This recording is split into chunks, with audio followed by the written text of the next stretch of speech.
Inħossni mweġġa meta nisma' li l-Partit Nazzjonalista jfajjar kliem ta' mibeda fil-konfront tal-barranin.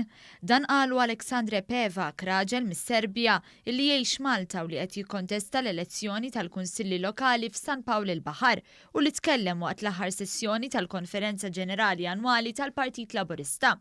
Fid-diskors tiegħu huwa fisser kif għażel li jikkontesta l-elezzjoni tal-Kunsilli Lokali għaliex iħoss li jrid jagħti xi ħaġa lura lil dan il-pajjiż.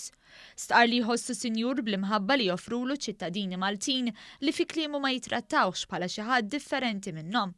Filwaqt li faħħar li l-Partit Laburista li jagħmel lil Malta aktar miftuħa u inklusiva l-barranin, ħeġġeġ lil komunità barranija ta' pajjiżna biex tinvolvi aktar ruħha.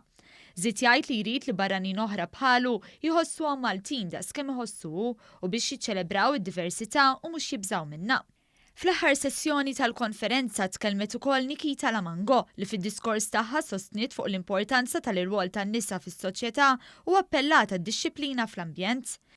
Marija Camilleri, veterana fil-Partit Laburista, tkellmet dwar il-kontinwazzjoni ta' ġid li qed joħloq gvern Laburista b'kuxjenza soċjali u aspirazzjonijiet kbar għal ħajja aħjar ta' kull ċittadin.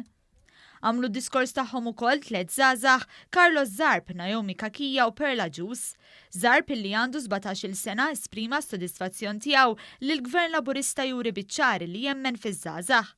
Naomi Kakija, l-President tal-Forum Żgħażagħ Laburisti, qalet li l-Partit Laburista huwa partit li qed jassigura illi żgħażagħ li verament għandhom lil Malta l-qalbhom jimxu l-qudiem.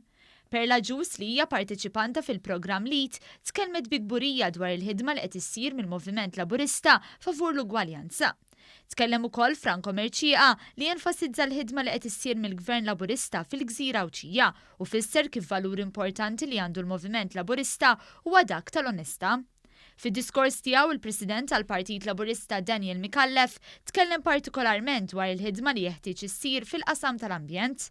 Għalli din hija l-isfida ewlenija li għandu l-pajjiż illum u għada iżda jemmen li rridu nkunu aħna stess il-katalisti illi nelbuha. Stqar li jemmen il-Prim Ministru Joseph Muscat qatt mhux se jasal jieħu deċiżjoni li tweġġa lil poplu jew lil partit u appella għall-għaqda.